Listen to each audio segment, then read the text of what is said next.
Hi, good morning, everyone. Thank you for joining us for our weekly Monday morning webinar. Today, we have several stock counter updates, followed by Singapore Weekly Week 20 updates. So without further ado, we'll start the time with Manulife US REIT. Thank you, Timothy. So starting off with Manulife, this is Manulife's first quarter update. Okay, so on the positive side, we see pickup in leasing. During the quarter, Manulife signed 5.8% of NLA at positive 2.1% reversions. So this compares with the 5.9% signed for the whole of 2020 at 0.1% reversions. So the stronger leasing in the first quarter de-risked expiries in FY21 and FY22. So FY21 lease expiries declined from 5.7% to 4.3%. And as for FY22 lease expiries, it was lowered from 18.1% to 13%. So renewal, the bulk of the leases signed at 93.6%. And the leases signed were mostly not downsized. That means they were signed as is the total lease space. And for the rent-free periods and tenant incentives, they increased by about 20 to 30% for renewals, and it doubled for new leases signed. In terms of WALE, as we know, the US actually has relatively long leases signed, 5 years, 7 years, and even 10 years. However, for the leases signed in the first quarter, it was significantly lower at 2.7 years average WALE, and this compares to the 6.4 years WALE for those leases signed in FY20. Okay. As for rental escalations, fortunately, most of the leases signed actually included rental escalations. Another positive is that the rental collection remains high at 98%, and there was a small percentage of some rental rebates given to F&B tenants in Manulife's portfolio. So about 2 to 3 of them are still closed out of 16 F&B tenants. On the negative side, we see portfolio occupancy dipping from 93.4% to 92% quarter on quarter.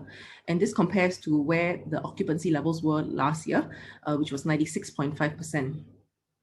So this slightly lower occupancy was due to downsizing by one lifestyle sector tenant who returned 1 floor of space, as well as one tenant which relocated to a suburban office. So overall, Manulife's occupancy of 92% is still above the market average of 82%. Okay. Another point to note is that the low physical occupancies of 5 to 25% in Manulife's assets will weigh on car park income. So just as context, on a normalized basis, meaning looking at FY19 revenues, car park actually contributes 7% to revenue. Yeah. And last year, due to the lower physical occupancies in the building, car park income actually fell by 25%. So we are actually expecting a similar kind of contribution from car park income for FY21 as well. In terms of outlook, we expect softer leasing in the near term. While the leases signed in the first quarter was quite strong, the management notes that tenants are still taking a longer time to make leasing decisions, and that will weigh on the current vacancies within the building. Yeah. And as mentioned earlier, the lease incentives have increased for new leases signed as well as renewed, 20 to 30% for renewals, and the doubling of the rent-free period as well as the tenant incentives for new leases signed. Okay. Manulife is also shifting their focus to new economy sector assets. New economy sector tenants, as well as looking at assets in the secondary markets. So some of the markets that they are exploring are Seattle, Salt Lake City, Austin, Boston, and Raleigh. And some of the cap rates assigned to these Grade A offices are about 6.5% to 7.5%. So overall, we maintain our buy call on Manulife with an unchanged target price of 84 cents. And this translates to a FY21 DPU yield of 8.1%. So moving on to our next counter, which is CapitaLand. So for CapitaLand, this is also their first quarter business update. Okay. On the positive side, we see that residential sales still remain strong. So the number of home sales sold in the first quarter of 2021 for Singapore and China was 3.9 times and 3.3 times higher year on year. So the sustained momentum is expected to carry through for the whole of FY21. And in Vietnam, Vietnam's slightly different, experiencing a slightly different phenomena. So due to the delay in securing permits, in FY20, there were some units that were returned by buyers, so that actually resulted in negative sales of 212 units in FY20. So for the returned units in the first quarter of 2021 eased year on year from 84 units to 8 units.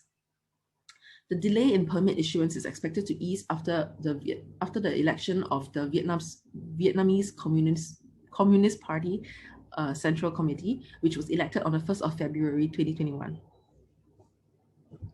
On the negative side, last positive would be the retail office and industrial properties remain resilient. So retail occupancy was resilient quarter on quarter with better tenant sales across markets. However, reversions were still flat to negative single digits.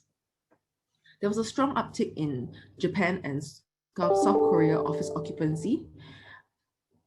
So for Japan, the occupancy actually improved from 89.9% to 95.5%. Similarly, we see an improvement in South Korean office occupancy, which increased from 90.9% to 98.7% quarter on quarter. For the remainder of the office portfolio, Singapore, China, and Germany, occupancy ranged from between negative 0.3 percentage points to positive 1.4 percentage points quarter on quarter. In terms of the industrial portfolio, industrial occupancy varied from negative 2.5 percentage points to positive 1.1 percentage points, so relatively stable quarter on quarter. And on average, the reversions for the office and industrial properties were mostly positive across all markets. On the negative side, we note that the lodging still faces a bumpy road to recovery. So the first quarter RevPAR was actually down by about 28% year on year and 5% quarter on quarter. So this was of course attributed to some of the movement restrictions in some of the geographies which CapitaLand has assets in, so namely Europe as well as North Asia. So despite the long road to recovery, CapitaLand still managed to sign 2,800 units year to date. So these are the number of units that will be under management for CapitaLand and will contribute to their lodging fee income. So that brings the total number of keys signed to 123,000 keys. In terms of their the US multifamily portfolio, occupancy was resilient at 94.5%. In terms of outlook, CapitaLand's recovery is threatened by new waves of the virus, which have reignited lockdowns across the globe. And this will have knock-on effects for most of its operating segments. CapitaLand is also pursuing a China Renminbi Fund management license that will allow it to raise Chinese equity. So this is previously an untapped market, or rather untapped source of capital for CapitaLand. Overall, we still see that divestments, lodging, as well as fund AUM targets continue to be drivers of growth for CapitaLand. We are maintaining our buy call with an unchanged target price of $4.38. Yeah.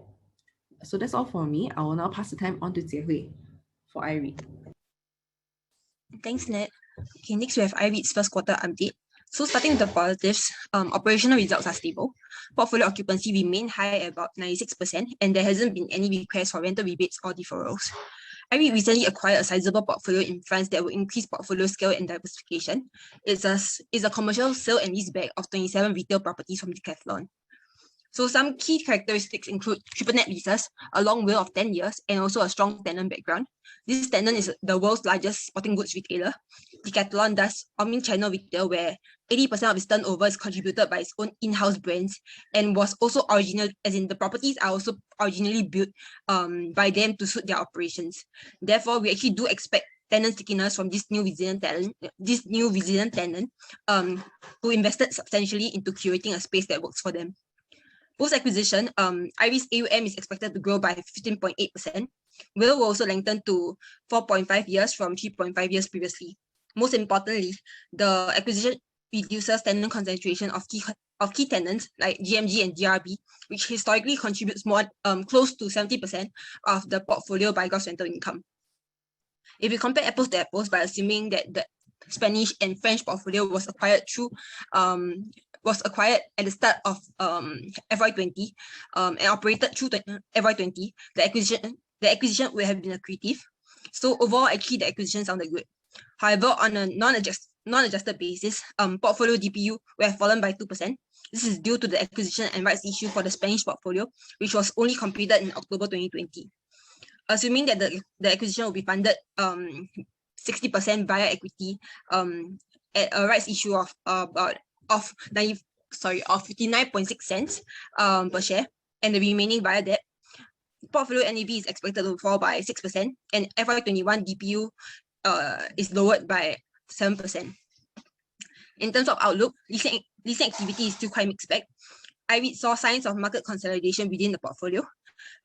So just to give you an example, GMG, one of IREIT's key tenants, is looking to consolidate part of its Munster operations, which contribute 5% to portfolio GRI. The REIT is currently in talks with prospective tenants regarding this space. That said, there are some expansions as well, which was reflected in this quarter's uptick in portfolio occupancy. Expansion requests were from insurance and government trade sectors. We are also optimistic about IREIT's future growth opportunities. So post-French acquisition, their gearing levels will still be healthy at 36%, which gives them about 250 million euros worth of debt headroom to explore other opportunities. Therefore, we maintain an accumulate with a lower target price of 68 cents from 70 cents due to lower FY21 DPU expectations. This is all for IREIT. I'll pass my time on to Terence for BRC Asia. Yeah, thanks, Jie Hui, and good morning, everyone. We summarize BRC's second quarter financial year 21 results in our current slide. For the second quarter, earnings of $9.5 million form 22.7% of our financial year 21 estimates, which is largely in line. So it's in line because the first half for BRC is seasonally weaker than the second half. In the second quarter, we also saw, because global steel prices have spiked, the group had to make an accounting provision for onerous contracts of $21 million. Gross margins contracted to 5.8%, mainly due to the provisions. So you can see here on the table on your left-hand side, the gross margins actually nearly halved from 10.9% to 5.8% on a year-on-year basis. This provision for accounting provision for onerous contracts is actually just an accounting provision, because what it does is that it takes into account what the steel prices are at a point in time and don't take into account some of these hedging risks. So for later periods when they start to realize more of the contracts, we see the accounting provision for onerous contracts actually reversing out in later time periods, later quarters rather. The group also declared a first interim dividend of 4 Singapore cents per share in 5 years. This in our view reflects their confidence in the outlook for financial year 2021. We therefore raise financial year 2021 and 2022 dividend per share estimates to 8 and 10 Singapore cents respectively from the 6 cents that we forecasted previously. BRC also reviewed that the credit situation is improving and the guidance for receivables impairment remain unchanged at 3% of total receivables. In our next slide, we summarize the key positives and negatives for BRC and conclude with our recommendation. Despite the challenging and tough environment, earnings actually met our expectations. First half earnings came in at 46.7% of our financial year 21 estimates. Again, first half is seasonally weaker. We also see the declaration of the first interim dividend per share in 5 years as a reflection of its relatively robust results, especially in a very tough environment, and also consequently raised our dividend forecast for both financial year 21 and 22. The provisions for impairment loss on trade receivables has also reduced by 33% on a year-on-year basis. The group has also not observed any near-term customer stress. One negative though for us in the near term is the tightening of border measures, which could slow construction activity further, especially for the Indian workers. So we maintain our buy recommendation and our target price of $1.87, which is based on 11 times financial year 21 earnings. This is a 15% discount to its 10-year historical average on account of the uncertain environment. There's also one update on the latest new measures announced by the Singapore government last week. We understand from the management that there's no near-term impact based on the current measures on construction activity, because the construction activity will still resume as normal, and there'll be no restrictions on this. Of course, if they announce more tighter measures, then we will provide an update on the situation on the ground. Otherwise, that's all for BRC Asia. In our next slide, we provide a Phillip on the ground on ST Engineering's first quarter financial year 21 update. For this first quarter, no financial. Also take note, the ST Engineering is a this is non-rated, so it's just Phillip on the ground. So for ST Engineering, no financial results were provided in this voluntary first quarter 21 update because they already moved to half-yearly reporting. And for them, what they did was to really show some of the initiatives that they have. And you can see here on this chart here on your left-hand side, for year 2020, they actually received $350 million in government support for the whole year. And then for 2021, they're expecting a $250 million reduction in government support. So what ST Engineering is trying to do to make up this $250 million shortfall is through a combination of cost savings and a partial business recovery for the full year 2021. So they didn't provide details, but what we do know is that the $180 million in cost savings that they target for this year is on track. That's all we have. Then in terms of business recovery, they observe business recovery for the commercial business in all business segments as well, but at a slow pace, but it's on track according to management. In our next slide, we also provide the 1Q21 order book update. So the order book wins for ST Engineering for the first quarter was actually very robust, especially for the defense and public security segment. So if you look here at the table on your left-hand side, you can see that they actually won orders in all three business segments. In the commercial and aerospace business segment, they actually won a $573 million in total contracts. In the urban solutions and satellite communications, they won $371 million. In defense and public security, this is the biggest segment. They won $610 million. So we provided a summary here as well. For the order book in March 2021 stood at $15.7 billion versus the $15.4 billion in the last quarter, and also in December 2019 it was actually 15.3. The group also guided that $4.6 billion is expected to be delivered for the rest of 2021. Yep, so that's all from me for ST Engineering. I'll now pass on the time to Paul. Thanks, Terence. I'll move on to UG Healthcare third quarter update, not a full set of results. As the title suggests, it was an incredible quarter, but just that the outlook is that the ASPs or selling prices for rubber gloves are trending down. Next slide. So in terms of the positives, I think you can see from the PATMI, it was just, 30 times or 40 times from jump in profit from 600,000 last year to like 34 million. You can do the sums there. One of the reasons is because the gross margins tripled because of the higher selling prices. So you can see that the gross margins rose from 19.5 and then it tripled to 62. So basically, whatever increase in selling prices for rubber gloves obviously just went straight to the bottom line. In terms of operating expenses, there was a huge jump in also the operating leverage.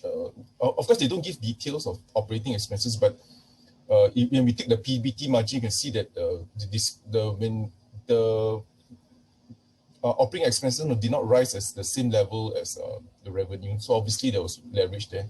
The third positive was they obviously enjoyed a record net cash. I think the net cash is about 50 million from even the last quarter's 32 million.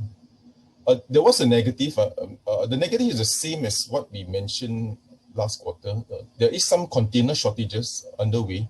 So the shipments that typically take maybe one month to deliver, right now takes 3 months. So that's quite extended. And the countries that are worst hit are like Brazil. And that's because, as you know, I mean, the shipping companies will obviously ship to whoever pays the most, and that's in US and Europe. Then in terms of the outlook, okay, what's happening right now is that glove prices are starting to trend down. So as a result, the buyers when prices are coming down, these buyers do not want to hold that much stock, otherwise they're going to be caught up with very expensive stock. So customers are starting to destock, and what's disrupting the market is that there is aggressive pricing by Chinese manufacturers. So as you know, Chinese manufacturers are quite new, the nitrile glove manufacturers. So, and then they don't have such a established distribution channel. So obviously, what they're going to do is just offer low and aggressive prices, especially because they are expanding very aggressive. So they need a market for all their gloves. So they need to price it lower.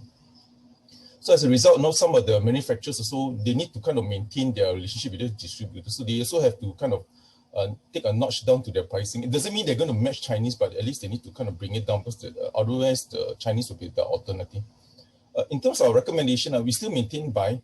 How we value UG, because there's so many rubber glove makers in Malaysia, so we just have to do a relative valuation. So what we do is we just pack a 30% discount to the big four operators. Historically, this is about 40%, but we because of the better performance, so we just kind of put it at 30. So that gives us a target PE of 7 times. I do know that we are pricing UG on FY22, not FY21, because FY21, the numbers like someone mentioned before, is more like a one-off, like turbo charge kind of result. So we can't price it off such a FY21 number. So and in terms of some of the changes, I think you can see we cut our FY22 numbers also, because in view of the lower pricing. So we still maintain a buy. Thanks. Next slide. Okay, we also have PropNex. I mean, the numbers just reinforce it's going to be a really good year for them, and also for the whole real estate market in Singapore. In terms of the positives, the good thing was that every category did well. So resale, private resale was the best performer. Private resale revenue almost doubled. HDB also did well. I mean, rental 18% is actually quite a very good growth, but I mean, in context of everything, it's like slower. So one of the reasons leading to the growth in private resale was that what has happened is, as you know, resale prices are are cheaper than new home launches. So what has happened is that buyers are opting for larger space, and that's why resale has started to grow even more than new homes. And of course, new homes is also supported by HDB upgraders. Just to give you some context, I mean, we did have APAC Realty in our webinar, and what they mentioned was, in the showrooms now, you do see a lot of young couples, and also in the showrooms, you see a lot of parents paying for their kids, I guess. I know this is anecdotal, but just to give you some flavor, there's a lot of young buyers that's coming to the market, partly because of the BTO delays too. Okay, in terms of the other positive was that the net cash continues to pile up. It's a huge number. It's like 120 million, almost 120 million of cash. This is supported by the record earnings. And also, we kind of raised our dividend estimate. Although they don't have an official dividend policy, but they've always mentioned they want to make PropNex a dividend stock. So, it's just our guess. We're like, probably they want to put it like maybe 6% yield kind of stock, I guess. And also, even when we raise our dividends to 6.5 cents, the payout is 24 million a year, which is more than covered by their current 120 million net cash, and also the kind of 40 million operating cash flow they get. In terms of the results overall, they obviously beat our numbers. I mean, their first quarter was almost 50% of our full year forecast. Okay, in terms of the outlook, I think the two key things is the cooling measures. So I think we've mentioned this many times, but what they're saying is that the authorities are monitoring, and what they think of is that if there's a double-digit increase in property prices over 12 months, that would be a concern. I think this so far we've hit like 6 or 7%. So if there's a 4% rise in second quarter, that would be a bit more worrying for them. The other thing is, of course, will be the COVID-19 knockdown. Obviously, this was before the recent kind of phase 2 heightened alert situation. But what is happening is that even during the COVID lockdown, what they feel is that the training and viewing was already kind of transitioned to virtual mode. So buyers are already quite accustomed to this. What happens is that the buyers they will carefully select before they do any physical viewing, even for the resale. I think they also quoted that resale is so hot. I think after 1-2 views, you kind of like get this stepped up. I mean, this just anecdotal commentary. So in terms of our recommendation, we still maintain a buy. We raise our target price mainly because of higher earnings forecast. And I think the attractiveness of this stock is kind of self-evident. I mean, like 6% yield, high net cash. The ROE is 33. I think if you take out the cash, kind of you probably get like more than 100% ROE. Okay, next slide. NetLink second result is stable. I think this stock is like really that's a snooze fest kind of thing. Yeah. So anyway, for NetLink, as you can see from the numbers, it's all maybe up 1%. Revenue is up almost 2%. So the positive is that residential revenue is up almost 1.5%, and because they added residential connections. So everything is just status quo. I think really nothing much to get excited, but I guess that's the attraction of this stock. The only negative, one of the negatives was non-residential revenue. So non-residential revenue, for those who don't know, is that they do offer fiber to all the various office buildings that you see. Of course, there's competition in that, but for fiber to our homes, to all our houses, that is like almost a monopoly unless someone has some weird idea to try and compete with them. But so what happens is that they did see the revenue did contract because of competition, so they had to give some price discount.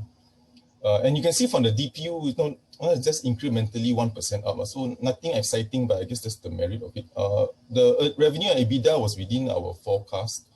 In terms of the outlook, we just expect another stable year. The moving parts will be just on CapEx and also the MBEP revenue. MBEP will be the one that everyone keeps on asking, because MBEP is where the works for 5G. When 5G rolls out, you need connection points to lampposts and all that, so they will give revenue to that. But that's still very small. It's only like 3% of revenue. So even 5G rollout, the impact for this division is still going to be quite small. In terms of recommendation, we still maintain accumulate. We didn't move our target price. The dividend yield is about 5%. And this is supported by every month all of us have to pay the fiber bill. So it's like that 1.44 million fiber connections. The growth, if there's any, 1-2%, is based on new residential homes. We are just modeling in 25,000 per year. The other new thing happening for them is that they mentioned for the first time that they're going to explore telecom infrastructure overseas. Still early right now because they just set up the team, but I think they just wanted to inform the market. Okay, in terms of the lockdowns, I think we've seen lockdowns for them before, but the impact is quite meager, quite small. It only results in delays in some installation revenue. Maybe people can't come to the home now to go and install because of the lockdown. Then they also do some diversion and co-location. That means when sometimes the fiber have to be moved a bit. There's some road works, and then they actually charge people to add fiber and so forth. So that, of course, can be impacted a little bit if there's some lockdown. But that's still small, about 13% of revenue. Okay, next slide. Asian Pay TV, I think cash flows were healthy. Next slide. So for us, the positive for us for this set of results was the broadband business. So you can see from the red bar, the broadband was up 9%. And the good thing was because subscribers actually was 5,000. This is the highest in 4 quarters. And what was more material for us is that in the past, when they added subscribers, the selling price actually dropped quite significantly. So this time around, the selling prices were kind of like almost flat. One of the things they've done for Asian Pay TV is that they're partnering with wireless operators to sell their broadband. I'm not sure why they didn't do earlier, but anyway, they started to work with them to sell broadband, and they're selling the higher end broadband, and that seems to be working. The negative will be the cable TV. So cable is their core. You can see it's the big one, it's 57 million. So that dropped quite drastically, like 10%, but it's not so much the subscription revenue, because there are 2 parts to this business. Sorry, it's a bit more detail here, but they also have a non-subscription business where they actually had one in-house content sale, which is a one-off, and then they also have like TV home shopping network and that's of course going to get less popular when people can shop on the internet. So that did well last year because of the lockdown, but that kind of slided away. So sorry, I have a lot of details here, but in terms of the results, more or less within our expectations. So for us, the key thing we always watch for when Asian Pay TV release their results is the adjusted free cash flow. So this is like really operating cash after paying tax cash. So you can see that is stable, or actually did grow a little bit, grow about 9% because capex is down. So in terms of the outlook, again, so free cash flow, we expect it to be stable, and then capex will continue to dwindle down. They did mention that they've kind of more or less met most of their capex commitments. I don't think they're going to. It will probably continue to slide for the next 1 to 2 years at least. And then we still maintain a buy. The company is guiding 0.25 cents per quarter payment. We peg these valuations to the Taiwanese peers, and also the current dividend yield of 9% is about 18 million payout, which is well supported by their free cash flow. Almost we think this year could hit like 70 million. Again, every briefing we keep on asking them about 5G, but I guess in the AGM they also did mention that it will be a key component of the broadband business for the next few years. Although we have not yet modeled any revenue, so I guess just have to be patient on that. Thanks. Next slide. Okay, for Comfort Delgro, the recovery was a tad slower than we kind of expected, but I think they are rolling in a lot of cash, generating a lot of cash flows. Next slide. So in terms of the positives for us was the taxi EBIT. It's not in the red box, but you can see the EBIT jumped from 2.4 from 18.6. This came from lower rebates and then operating costs. The cash flows was the highlight. I think the operating cash flows more than doubled to 200 million. So it's a lot. So it's huge. I mean, 200 million in one quarter, thanks to better profits. Of course, there was some government relief of 33 million, and then their cash spiked to 338 million. It's like almost close to doubling of last year, I guess. And then the negative is the public transport. So public transport is basically your rail and your buses. But buses is fine because buses, the good thing about buses is that it is you get recurrent payments. So even no passengers, like we mentioned, you still get revenue.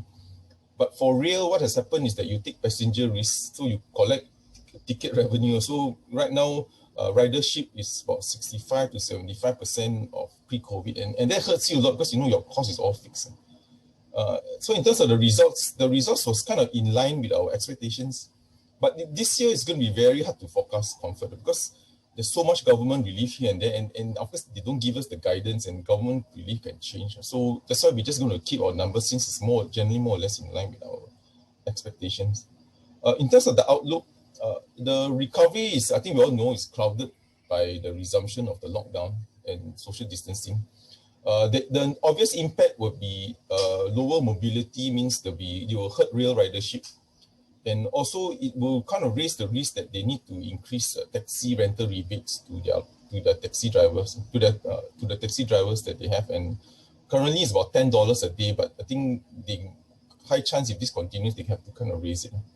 For us, I know we're thinking of why we still like it, even though there's this resumption. But we are still modeling a recovery. And we also think there could be another share price driver, which is the restructuring of Downtown Line. I mean, nobody knows. I mean, they're not going to tell us, obviously, but the importance of the restructuring is that it will change the revenue model for Downtown Line, which is their rail, from fixed fees. Right now, they have to pay fixed fee regardless of the ridership to more risk sharing by the government. So the government will just pay you a fee. You don't have to take ridership risk. If no passenger, I think it's fine. You just have to operate it and you get paid. So we maintain a buy and we just kept our forecast unchanged. Next slide. We'll just head off quickly to our weekly. Not much on Singapore macro news. Construction contracts awarded for public and private was down 6%. It's still relatively weak, I mean, year to date. The taxi numbers were still down, but you think up month on month. I think the big macro was mainly coming out from the US.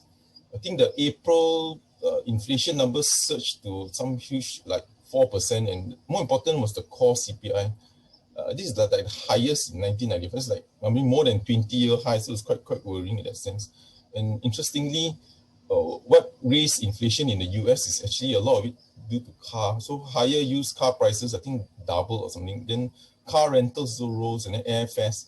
So I'm not sure if raising interest rates is going to help much on the car prices. But anyway, of course, the risk is whether the Fed would kind of react. But so far, commentary by all the Fed officials, even after this set of numbers, was all this is transient and temporary. For retail sales, the US sum is like huge 40% year-on-year drop, year-on-year rise in retail sales. So of course, because the prior year was exceptionally weak for US retail sales, so we took it out and then we compared to pre-pandemic, and it's still still strong. I mean, up 17%. And with the reopening, I think the retail sales should still be quite strong for the US. So in terms of tactical, of course, a bit of an oxymoron, opportunistic. I mean, who is not opportunistic? But anyway, what we're just trying to say is that that if there's any more selling, I think we'll show you a table later. Any more selling, I think probably a good opportune time to come in, because we've seen even during the circuit breaker that the market can bounce back even after a week later. And also, I guess we still have to be confident that all these social activities will normalize. And then we've seen it before, like in circuit breaker. The events are there.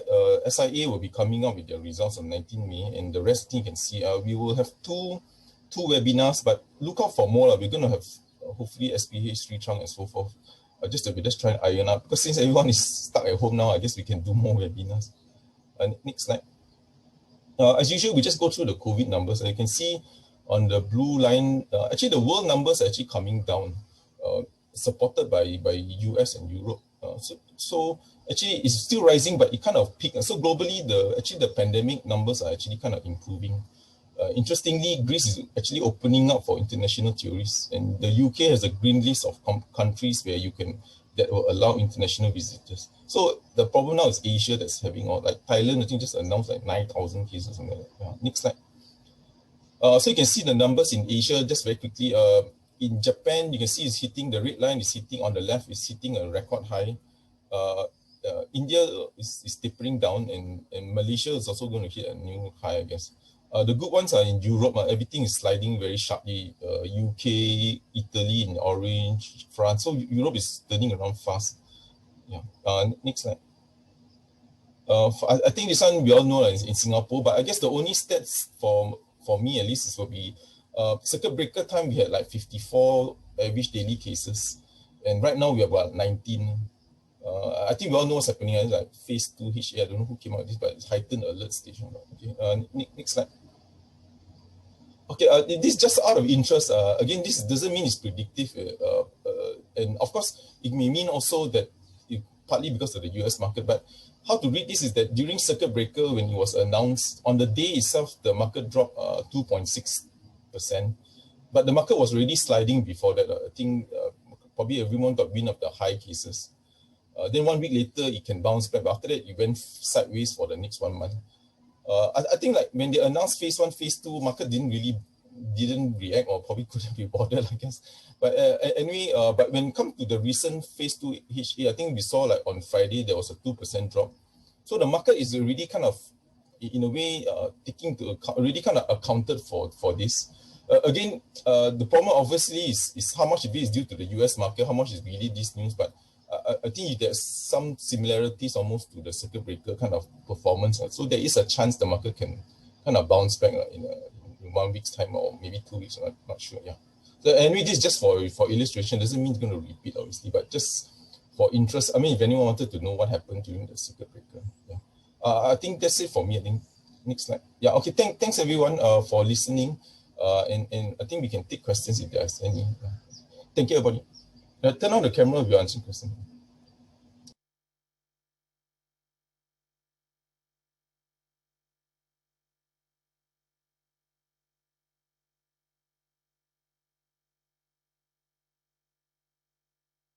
There are a lot of technical questions. I think why don't we just, Wayron, why don't you just take over first? Okay, Paul, no problem. So just give me a moment while I share my screen. So yeah. So give me a moment. Yep.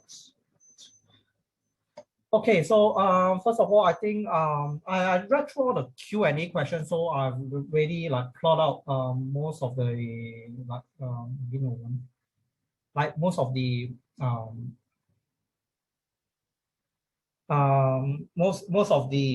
questions already. So okay, so I'll start with Sheng Siong and go all the way by the list. So if there's time, then I will answer further question after all my colleagues have done answering the rest of the question. All right, so without further ado, I think I'll start with Sheng Siong because it was the most popular since last week when the government announced the lockdown. I mean the enhanced phase 2 period. So Sheng Siong did have a strong rise. I mean, last Friday, today it did came with a sell down. Was expected because I think it hit 165 resistance.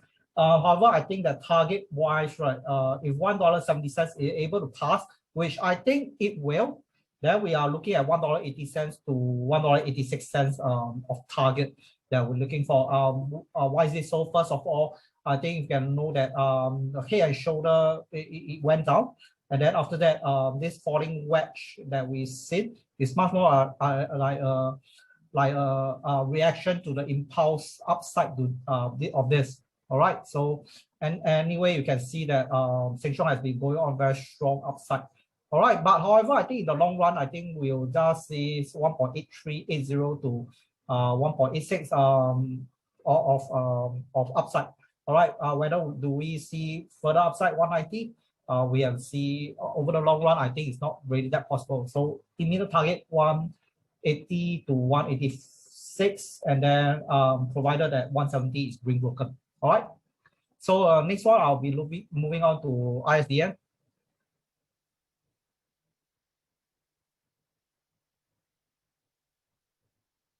Okay, so for ISDN, right, the thing is, I'm still the three-wave pattern that actually I shared previously did mark out as expected. So we are looking for one more upside move before a strong correction back to the lower support zone at 0.415 to 0.445. We project that there will be a strong bullish flag. Okay, going on, and then yep. So this is what I am expecting. Okay, for ISDM. So next one will be the Corp. Corp, you can see that we have completed the first subwave of the 5-wave movement.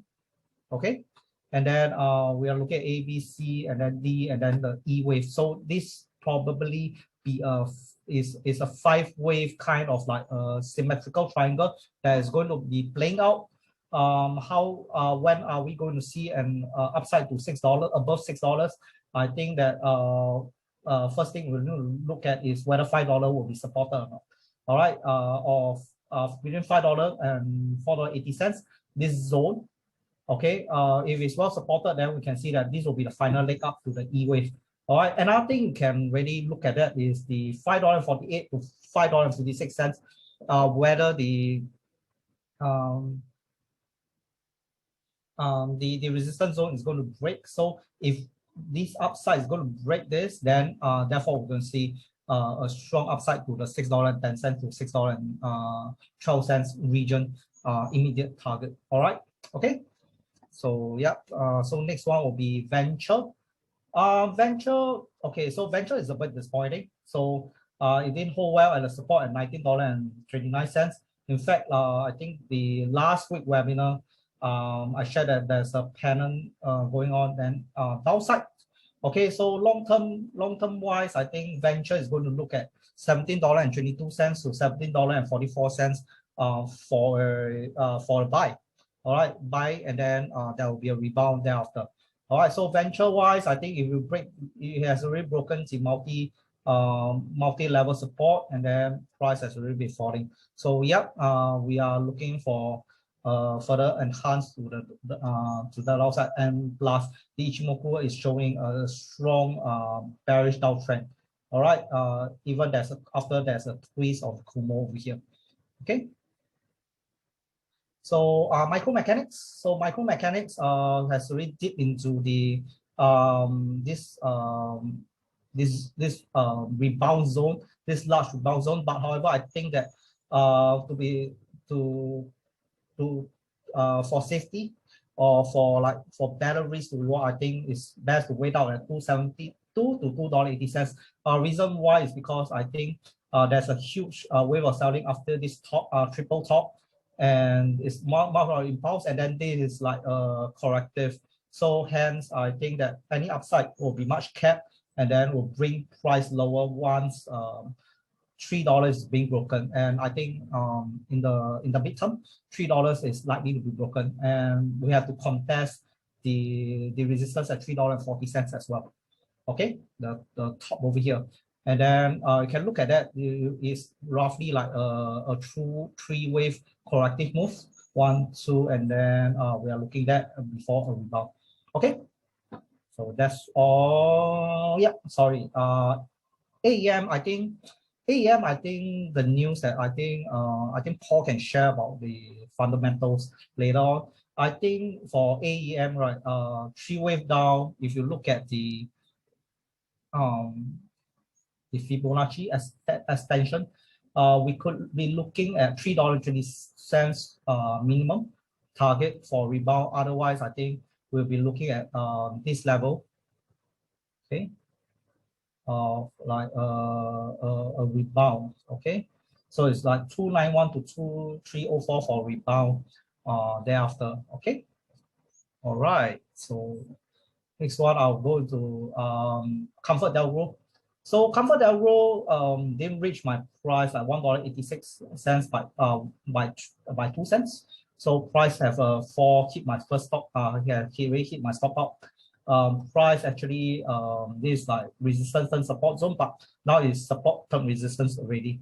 So price likely is going to face tough resistance between 1.68 to 1.71. That's for sure. And then even if it breaks, I think 1.79 is unlikely to come to pass. Okay, so Comfort Delgro will face much more of a tough resistance going forward. Okay. All right. So someone asked question about this gold US dollar listed in the US, listed in SGX. So I don't know what it is. I think I speculate that it's gold prices or something. But truth be told, I think price of gold, if you look at spot gold has been rising because of inflationary scare in the US market. So gold, I think, will likely is going to see breaking of 174 to 175.89, and thereafter the next target at 180 to 182.28 will be the next target that we are actually looking at. Okay, so look out for this. I think with this bullish candle right now, I think gold prices, I think spot gold is also doing very strongly. Okay, so we are looking for the upside once again. Okay, so Yang Zijiang is the one that that I'm not very familiar. I think because it has really reached my target resistance. So hence, if you zoom out on the weekly chart, let me take out this. Okay, it's much more of like a ranging period for very long already. So we are likely to see a major correction after reaching 1.618. Preferably, I think we are looking at support back to 120 in the long term. Okay, so in daily chart, this support is unlikely to hold despite a rebound in the last hour of the trade hour on Friday. But let's see if price is going to rebound at 1.31 once again. All right. So this is CICT. So CICT, right, has a bullish flag within the larger bearish rising wedge. Okay, so price is likely to range for a while, despite price below the 250-day moving average. We are looking at there's some bullish rebound at 1.95 to 1.91 support zone. But however, I think the resistance at 207 to 2.11 it poses a threat. So immediate target, we are looking at this this resistance zone, and then followed by the resistance zone at I didn't plot it out at 2.22 to 2.26. That's the one that we will be looking at going forward. All right. So for CapitaLand, same thing. I think it has some sort of reaction to the support zone, first support zone. Okay, so but I'm going to think that this support zone is not going to hold out for very long. And then I think that this support zone is the one that we are looking at. Okay, so 3.26 to 3.32 will be the likely one after it fills up the large gap. Okay, so reason why I think the momentum is not very strong. Okay, so we are seeing much more, we will see further upside again. Okay, and look at the weekly chart. I think I mentioned before that the weekly chart, I think this resistance zone has been tested multiple times. So longer term wise, of course, CapitaLand is going to look for a strong, very strong upside. But I will say that these two level, which level is the best? I will personally think that 3.26 to 3.32 will be likely the best level. Okay. All right. So yep. Okay. So I'm done. Okay. So Thai Bev. Someone asked about Thai Bev. So Thai Bev rebounded near my support zone over here. So hence I think that price is going to go on the upside once again. So provided it breaks 0.71 to 0.715, I think Thai Bev, okay, not a bad choice in terms of the technicals. Otherwise, I think you can wait for 0.65 region. So if it close below 0.635, I think you can look for any support between 0.575 to 595 for another buy. Okay, so this one maybe a tweezer bottom. Okay, so if it close well, it's not a tweezer bottom. I think it will be maybe a piercing line or engulfing. So let's see how tonight it will close. All right. Okay, lastly, I think Genting is much more of like a bearish sell already. So momentum of the bearish downfall is very strong. So hence we are looking for a sell for the Genting. All right. In STI, yeah. So not STI, this one. So NetLink Trust, I think price has already broken out of the falling wedge. We are looking at a V shape over here. This falling wedge is in conjunction in response to this impulse move. So this falling wedge is more corrective. So we are safe to say that NetLink has already broken out of the falling wedge or out of the corrective pattern. However, I think to be extra cautious, I think let's wait for price to break above this 0.985 to 0.995, and then target will be at $1, and then price is likely to break above the $1 in the longer term run. All right. So lastly, I think someone asked about STI. So STI did well today, despite it broke off the immediate uptrend line. Ichimoku is showing a bearish signal. So my conservative view is that it's going to form a true wave up and then followed by a true wave down to the next support zone at 28 to 29, 2870 to 2908 in the midterm. So hence for Straits Times Index, I think we can actually look out for stake out over here, or we can look out for a lower level. It depends on your risk appetite going forward. All right. So hence, I think I'm done with my sharing. So if you have any question, if we have time, we'll go forward. And then please type your question in the Q&A tab. All right. We will not be doing we will not be reading a question from the chat box. All right. Thank you. Okay. Yeah, thanks. We'll just try to take on some questions. I think there's a fundamental question on Sheng Siong. For me, I rather play on the situation improving. The reason being said that is that the market's really kind of reacted to the new to these tighter lockdown measures. I would rather look for the opportunity to, because we've been through this before, and again it's everyone's opinion. I mean, this one we can never say whether things can rebound quickly, but I think you just have to get some confidence that we've been through this and we can recover for this. And so for me personally, I mean, I would rather prepare for the rebound trade rather than to follow up with the Sing Song trade. I mean, we still have that's my own view, because I think the odds are that this thing can rebound and then the lockdown measures can ease. Yeah, so I would rather look at those stocks like Genting, and so those that are obviously just a rebound stock, has nothing to think, don't have to think so hard about it, rather than try to pile on to Sing Song where the market has already reacted to this event. Of course, nobody truly knows. I mean, this is whether the cases has peaked or will surge, but at this current time, based on the stats, that's my own that's my own view. Natalie's engaged a bit, but she will try to get back to you for some questions.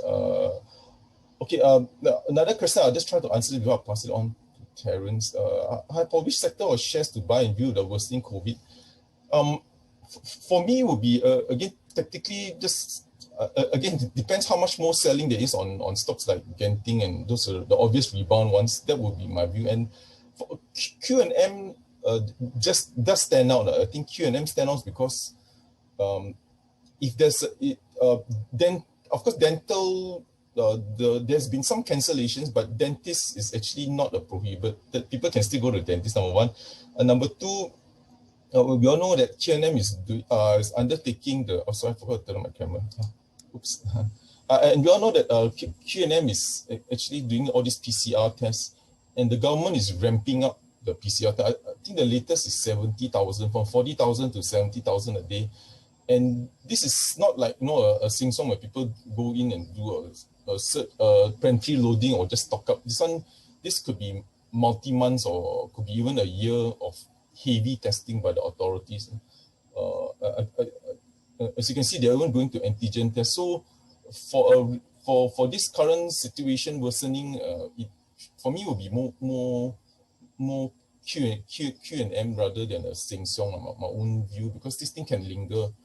If things improve, the government is still going to do PCR tests, but when things improve, I think everyone's not going to rush to the supermarket and get stock up stuff. So that's the logic behind it. Harder to play gloves now because of the slowdown in pricing. It used to be gloves, but you know, gloves is a global pandemic, but as you can see, the pandemic numbers are kind of shrinking. So this is more of an Asian, the pandemic now spreading in Asia alone. So for me, Q&M would be the better way to play this. Again, these are just my own views. If you want to do some tactical, what's your outlook and recognition of Wilmar? Sorry, this one I have to skip. Not too familiar. I do attend their briefing, but a bit lost. Terence, you want to help out on BRC? Thanks. Yeah. Okay. So I'll just read out the question. Thanks, Paul. On BRC, for Terence, for BRC, your TP is in what time frame? 1 year? Yeah. So our typically our target price is over a 1 year period. So just to recap, it's $1.87 based on 11 times financial year 21 PE. So for BRC, maybe just to recap, they are really a market leader in the steel reinforcement space in Singapore. They have a 70% market share. So basically all the construction activity that is taking place in Singapore, most of them will have to go to BRC. More specifically, more than 2/3 of the construction companies have to go to BRC for their steel prices. So 11 times earnings for FY21 we don't see as excessive. Also supported by our forecast 8 cents dividend for this year for BRC. The 4 cents being the interim dividend. Yep. So I hope I've answered your question. If I didn't, just let me know. I think there's one more question here also on the banks. DBS, OCBC, UOB can buy at what price? So for the DBS, OCBC, and UOB, they're all currently tracking below our own target price. So just to recap, for DBS, we have a target price of $31.40. For OCBC, it's $14.65, and then for UOB, it's $28.70. Because we see, because the three of them are still tracking below. Our call right now is to buy and accumulate these three banking counters, supported by we think loan growth is going to improve for financial year 21, for the remaining quarters of financial year 21, I think across the three banks, we're expecting mid-single digit loan growth for FY21. So NIMs will likely be stable. So stable at the first quarter levels, which is about 1.5% to 1.6%. So that NIMs are going to be stable. But so what we're really going to see the uplift in the loans alone, which will boost the net interest income. The other thing is non-interest income in terms of the wealth management fees rather is also going to be boosted up. I think across the three banks, we're also expecting about double-digit growth. We average about 21% growth in the wealth management fees alone. So you see an uplift, a mid-single-digit uplift in net interest income, a double-digit uplift in non-interest income, and also we believe the other two banks, OCBC and UOB, will follow DBS in the next few quarters to reverse out some of the impairments that they took, not impairments rather, sorry, the provisions that they took in financial year 2020. So if we start to see a reversal of these provisions rather, sorry, keep mixing it up, these provisions for the rest of the remaining quarters in 2020, then we'll see an uplift in their net earnings. So we think that we are positive. The last catalyst we think for the three banks is really the potential lifting of the dividend cap currently imposed by MAS on the three banks. So if they lift the dividend restriction, we don't know when specifically when they will reduce. We think because of the latest new measures imposed, the MAS may be a bit more prudent. But and during the last first quarter results, they also mentioned that MAS, they have not had any discussions with MAS regarding this matter. But if they lift the dividend cap on the three banks, then we could see a potential re-rating.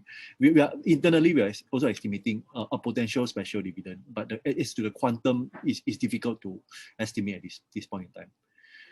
Yeah, so that's, I hope I answered your question. I think so. That's all. Maybe let me just scroll down and see if there's any more questions on me. Yeah.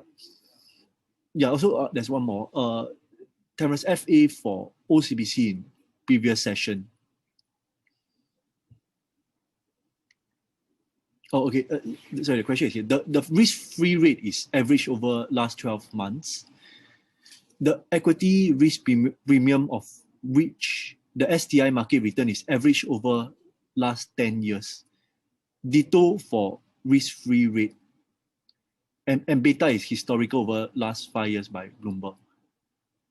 Okay, I think so. There are multiple questions here. I think let me just try to break it down first. The risk-free rate is average over last 12 months. Yeah, that's correct. The reason why we use the average over last 12 months, even though we should use the risk-free rate at a single point in time, but the reason why we use the risk-free rate over the average risk-free rate over the last 12 months, because there was a little bit of volatility in terms of what the risk-free rate is, especially because of the volatility in rates over the last couple of months. So what we did was we just took an average, so we don't have to keep adjusting the risk-free rate. It's kind of smooth it out also.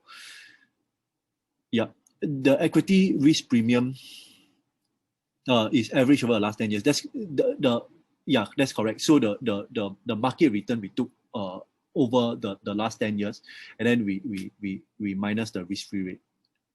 Yeah. And then also sometimes there has to be a bit of realism as well, because if it's too low, then what happens is you don't account for the equity risk premium. So we may adjust this upwards also if the equity risk premium is a bit too low. And beta is historical over last 5 years by Bloomberg. Yeah, that's correct. So the beta is how it tracks the index. But the beta so your question is correct, but the beta, because our STI is very heavily weighted the banks have a very heavy weight on the STI, over 40%. So actually, when you look across the three banks, their beta is generally tracking near 1 or 1.1 at most. So you won't see a very wide variation from the index because of their huge weighting on the index. Yep. So I hope I answered your question, but if I didn't, just feel free to clarify.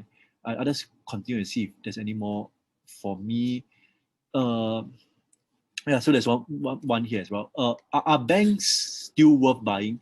Which bank has greater growth on stock valuation? So amongst the three banks, I think our call across the three banks are accumulate and buy. Again, I think this is a repeat of the previous few questions. We still maintain accumulate and call on our three banks. Because for the following reasons, I think we see uplift in net interest income. We see uplift in double-digit growth in non-interest income, and then we think that there'll be a potential reversal of some of the general provisions that they made in FY 2020 for financial year 21. So you see an uplift in their net earnings for this year, because most of their provisions already exceed the MAS requirements. So if there's no and as they exit the loan moratoriums, if they don't see a lot of impairments as well. So the NPLs have been stable. So we see a potential reversal in the coming quarter. So there'll be the uplift. And the last reason that we see for the banks is that there's a potential dividend uplift once MAS leave the thing. So in terms of we think it's a buy. On the second question, which bank has greater growth on stock valuation? In terms of stock valuation, that would be OCBC. Our target price on OCBC is higher. Yep. Let me so one more question. Sorry, what's your target price for UOB? So our target price for UOB is $28.70. Okay, so I think we have a follow-up question. So the risk-free in the equity risk premium is over 10 years average. No, the risk-free we just take a 1 year. We just take the 1 year average risk-free rate. The reason why we take the 1 year average, actually, because I see you really trying to clarify the risk-free rate. So maybe I just spend a bit of time on this. The risk-free rate, typically we take it at that point in time. What we do is we take it at that point in time. The reason why is because you want to compare the alternative between investing in the security itself. Say, I presume your question is related to the banks. So I just make it banks related. So you want to compare an investment. What's the risk-reward ratio between investing in a bank and also investing in a risk-free rate? So typically the risk-free rate that we should use is the risk-free rate at that point in time when we do the valuation. But the reason why we took and actually this practice is something that the previous analyst did as well. The reason why he took an average of the risk-free rate, a 1 year average, not 10 years average. The 1 year average for the risk-free rate is because the risk-free rate is a little bit more volatile in the last 1 year. Again, the reason for this is because of the volatility in US Fed rates and our own SAW. So by taking a 1 year average for the risk-free rate, we kind of smooth out the risk-free rate and avoid changing the risk-free rates every quarter when they announce the results. Yeah, so that there's really different approaches to calculating the risk-free rate. You could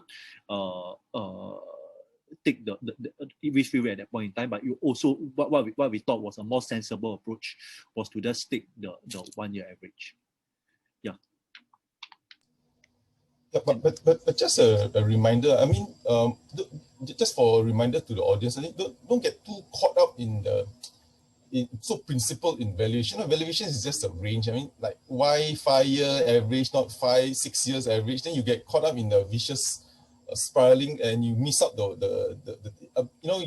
our advantage will not be our ability to calculate risk-free rate better than anyone else or beta and better than anyone else. again, ultimately, you just look at what is the price to book now versus price to book, and then what is the dividend. Yeah, I think that would be a better way to kind of anchor your valuations. Because you get into the weeds, then it's the debate like why your beta 1.2, not 1.24, no? Then you end up spending a lot of time in this like just chasing your own tail kind of thing. Like very, you just spiral with no conclusion, because this is not there's no precise number. It's just a range. So quite important to just again, you're not wrong. I mean, it's good to understand this, but don't get too caught up into the precise number of a valuation, because there is no precise number. It's just a view and some expectations that you have. I just wanted to remind everyone. Thanks. Yeah, thanks for weighing in, Paul. I think there's probably one. Actually, yeah, I'll continue with the banks. Hi, Terence, is UOB most COVID prone for its highest exposure among the three banks to SME and Southeast Asia? The UOB amongst the three banks, UOB has the, you're right, has the greatest exposure to SME and Southeast Asia compared to DBS and OCBC exposure to the North Asia markets. So in that regard, I won't say they're more COVID prone, but they have more exposure to Southeast Asia. But to take a step back, I think what you're trying to ask is whether they are facing any stress in terms of their NPLs in Southeast Asia. I think based on their first quarter, they haven't seen a lot of those stress. But we also know that for UOB, the across the three banks, their general provisions for this quarter, for first quarter 2021, is the highest. Yeah, so we'll probably monitor and then we'll let you know as well. Okay.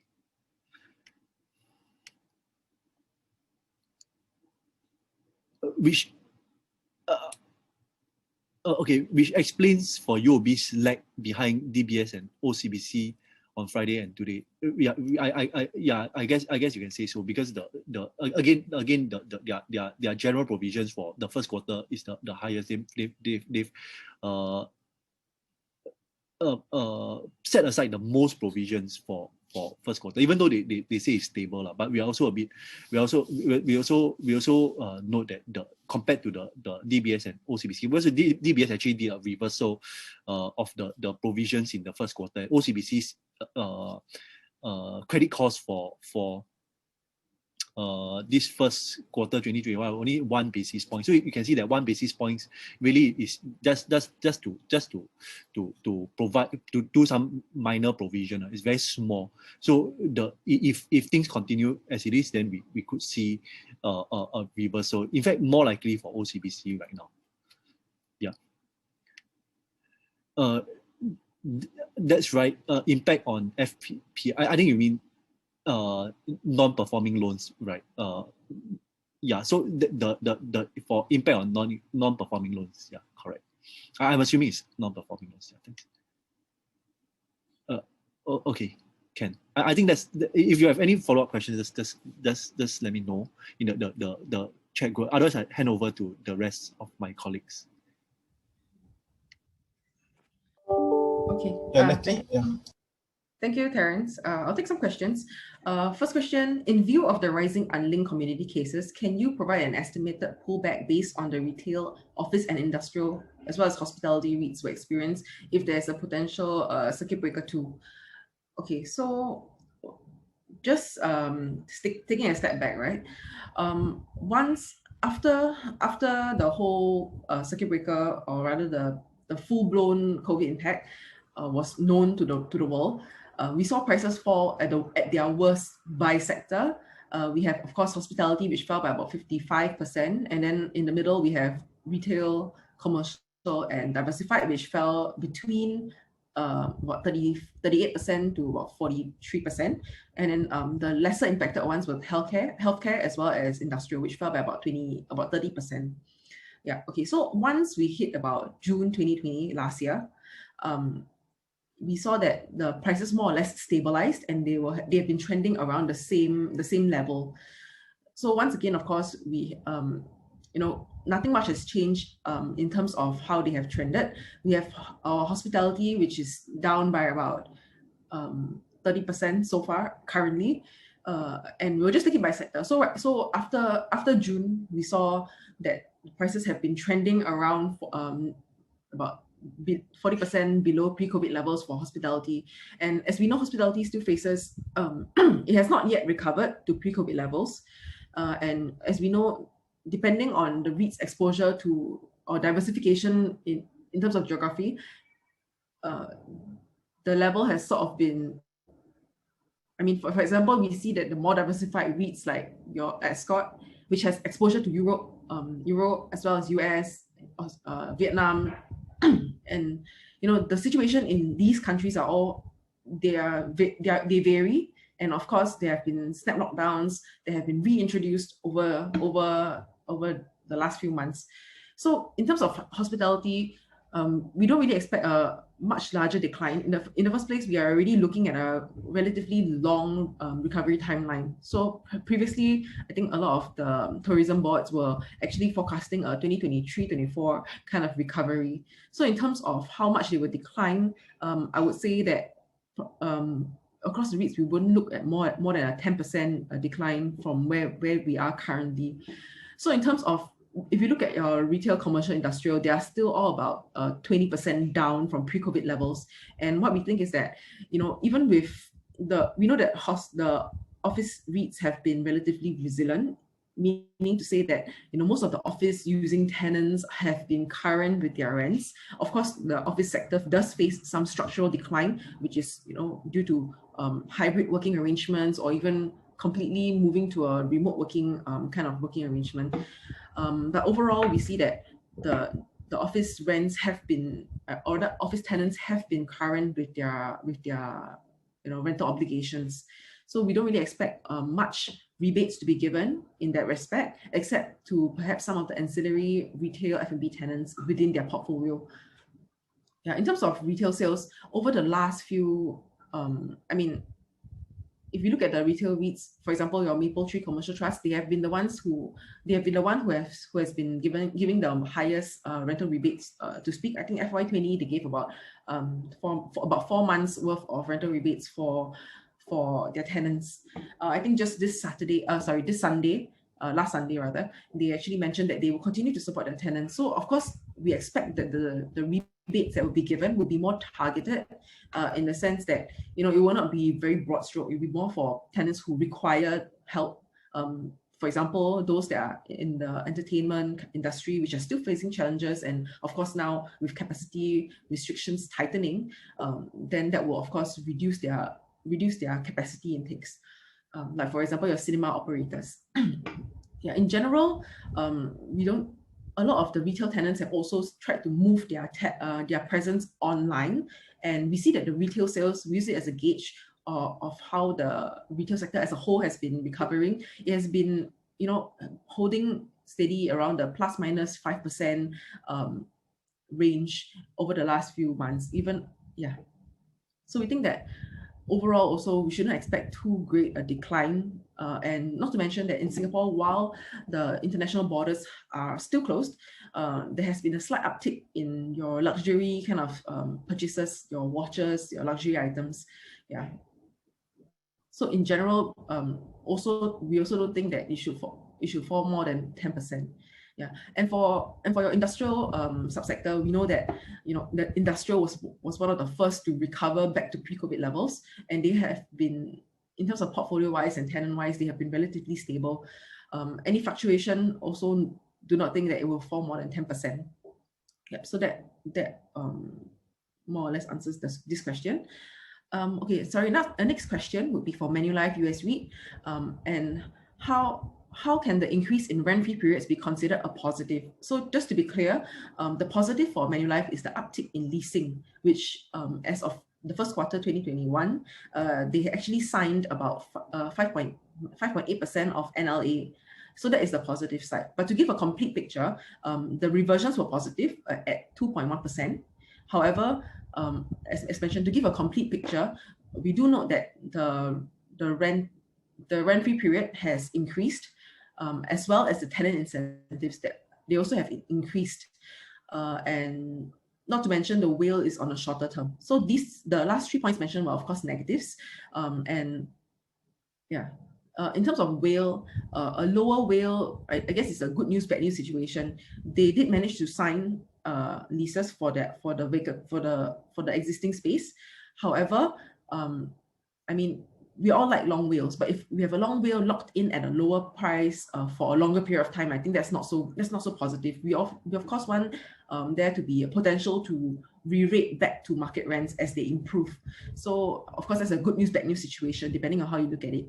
Yeah, but just to be clear, the rent-free period, the increased rent-free periods as well as the increased tenant incentives are not positive for the REITs. There's also one question asking me to elaborate on the WALE as well as the WELT. So WALE, W-A-L-E, stands for weighted average lease expiries, whereas WELT, W-A-L-B, stands for weighted average lease breaks. So as mentioned, weighted average is an average of the leases signed or within the portfolio itself. So in terms of expiries, is when the leases are going to expire. Yeah, and then for WELT, it means that, for example, for longer leases, in certain countries, they will incorporate a lease break clause, which allows the tenant to give up some space, or before the lease actually ends. Yeah, so it could be a 10-year lease, and then maybe in year 5, there's an option for the tenant to return maybe 30% of space, or so on and so forth. Yeah. And in general, because in Singapore, we see that the average leases signed are usually around 3 years for retail and as well as commercial leases. So there isn't really a lease break option or rather clause written in. But of course, if you see a longer lease term like 10 years, then probably there might be an option or a lease break written in. Yeah, so in general, the WELT should be shorter than the WALE. Yeah. And I think for US, most of the leases in the US, they actually do not incorporate lease breaks, even though the leases are generally signed on a longer term. Yeah. So that means to say that the tenant is on the hook for the lease, for the entire lease term if there is no lease break written in. Yeah. Okay. So I think that's about it from me. I'll pass the time on to the rest of my colleagues.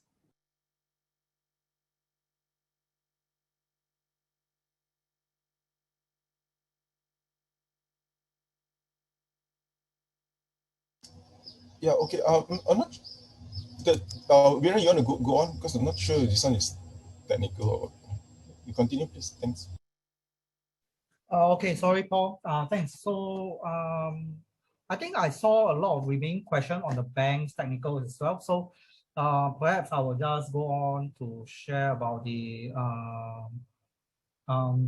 banks, and then some of the 1 or 2 Hong Kong stocks that's being asked. So first of all, I think iFast. So iFast, I think someone asked about iFast, the volatility. So hence my response is that price is going to go for a correction. Like I say, I maintain a long-term buying support at 4.99 to $5.30 before rebound. You can see that despite iFast having a good result, I think I don't know, is it a good result or good news? Price actually broke out of the $6.68 psychological resistance level, but it came down. So we are looking for one more downturn for rebound. Okay, so next one is DBS. So DBS, I think ranging for a moment. So I would say that look out for $27.49 to $27.99. The long-term target of the $31.50 still remains. It's just that right now price is having a hard time to break past the $30 barrier. So hence, despite like today there's a rebound, I will still remain cautious on DBS. Likewise for the UOB, same thing. I think UOB has already formed a potential 3 bearish death clause of Ichimoku. Price is like, I mean, price will always break this, will likely break this, but I think we're still looking for the support at this level between 23.49, 23.96 to 24.15 for a rebound. All right, same thing for UOB. I think price came down, but this inside bar is likely to be capped at $12.28. And then price is likely to go down for below to the $11.19 or to $10.75 before a rebound to the upside. Okay, $13 still remains our ultimate target. Okay, so next one will be SunPower. SunPower, I think a lot of people have very vested interest, but I think there's a complex correction going on, true wave down, followed by a three wave up. We are looking for the last three leg. Potential reversal, rebound will be 705 to 730. Lower target remains at 0.625, 0.655. Okay, so then next one is MedTech. MedTech and Top Glove, I think still remain in a range. So I do not have any view on that. Okay, so BYD came down, rebounded. So, but you need to look for this week. You need to look for any resistance. Okay, at 155.5 to 160.6. If you can break this, then we are looking at the ultimate upper resistance zone at 182.6 to 187.7. So yeah, we are looking for this two resistance level. But generally, the trend is still on the downside. Okay, and especially if it breaks and if it reverses, then you can expect a 50-day moving average to go down further and form a death cross. All right. And then Xiaomi is multiple resistance being tested. Higher high, higher low. We can look at potentially ascending triangle. But I'll remain cautious. I think price rebounding at $20.90 to $22 remains a key rebound zone. All right, so look out for it, or you can do a buy stop. All right. Lastly, SMIC, I think descending triangle. False breakout, but retest immediate resistance being rejected at 24.70. So price is going to likely go down to the downside. All right. So with that, I'm going to end off my presentation. I pass the last hour of the time to my colleagues. All right, Paul. Last hour, I thought you have to end it right at 12:45. Is it right? Yeah. Okay. I just try to take two questions, I think, before we end it. There was a question on sets. Sorry, there's lots of questions, a lot of it TA, so we're not sure what is TA, what is FA, but what is fundamental. So there's one question, is sets a good recovery stock to bank on? I'm a bit more, I used to cover sets. I dropped it because I just kind of gave up. My target was actually $2, but actually nobody believed. But at the current price now, sets is trading at 20 times PE pre-pandemic. That means 2019, if you use 2019 before the pandemic. So even at the current price, sets is trading at 20 times pre-pandemic. So I wouldn't think it's a cheap stock. So I was never really a big fan of sets, why the valuations can be so high. They used to be trading at 20 odd times. And I think in the recent minister announcement, I think Changi is only trading at 3% of his capacity, of his usual traffic. So I don't think it's a good stock for recovery. My own view, because even at pre-pandemic levels, it's quite expensive. The one thing that is interesting for sets will be their central picture. That one has a lot of potential. I think in China, which is also what Wilmar is pursuing, is a central kitchen business. I think because what's happening in China, probably also in Singapore, is that you can't find workers, you can't find chefs also, by the way. So in the end, a lot of there's a big outsourcing move. A lot of restaurants want to outsource ingredients, want to outsource as much as possible. And in the end, the restaurant will end up with just like a assembler of food rather than actually cooking any food, because everything is already being cooked for you. So that could be the trend, and that is the one that interests me. That will be the most interesting part for sets. But again, it's small right now compared to the aviation. I'm not a big fan. I think for recovery, my preference is always just buy Genting Singapore. I mean, at least you know the balance sheet is strong, and then you don't have to rely so much on what happens on international travel. It's just purely domestic recovery. So that would be easier for me, at least. Sorry, I'm not sure whether I actually answered it, but I need that's the thing. I'm not sure if there's any others. And Natalie, you want to take the last one on, I don't know, Capital DC and Suntec? If you want to, then I think you can end it. Thanks. Hi, maybe I can take on the question on IREIT. So I think like there's Sorry, a question asking. Yeah, so there's a question asking like what's the preference share price expected for IREIT for the purchase of Decathlon. For this, we are expecting the preference share price to be 59.6 cents, which is a 5% discount to current share price and a 15% discount to NAV.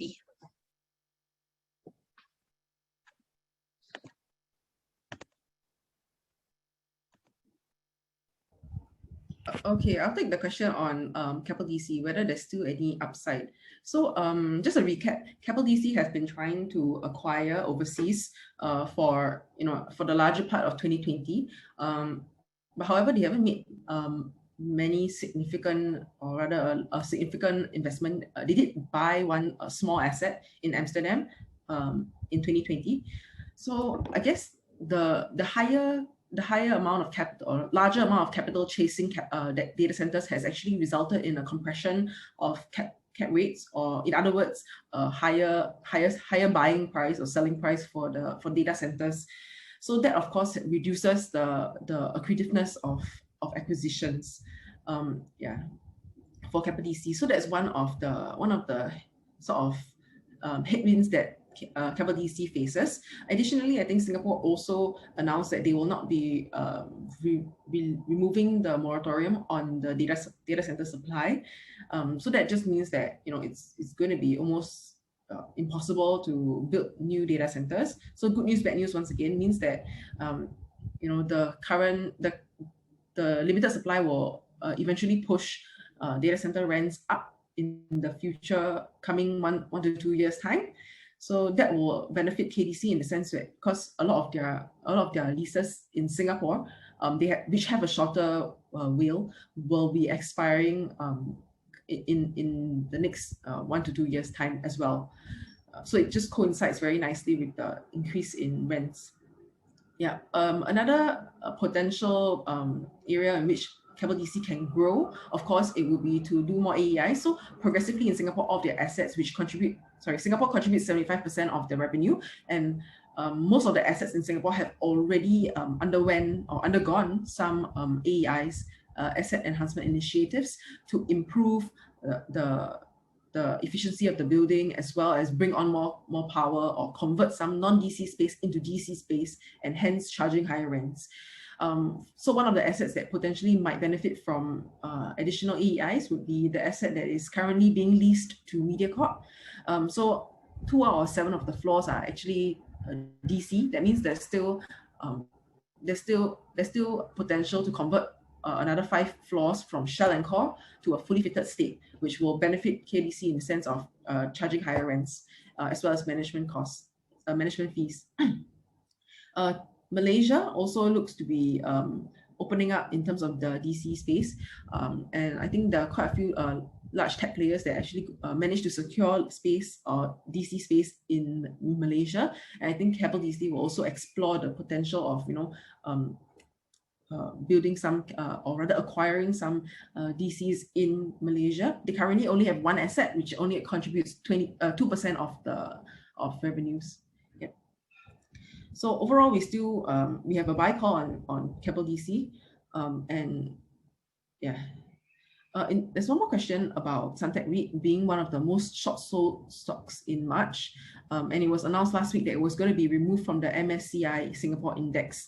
So will you relate such a heavy short sell previously to the index dropout? If not, what could be the typical reasons why a stock is being heavily short sold consistently over a period of time? So for Suntec REIT, okay, so it owns the office build, some of the office assets, as well as the retail mall, which is known as Suntec City. Yeah, I think so. Yeah, and I think the most recent decline in share price for Suntec REIT is largely attributed to this announcement, removal from MSCI index, and they will be replaced by C Limited. So apart from that, also as we know, last week it was announced that we will sort of be going into this phase 2 state. So that will of course weigh on their retail portfolio.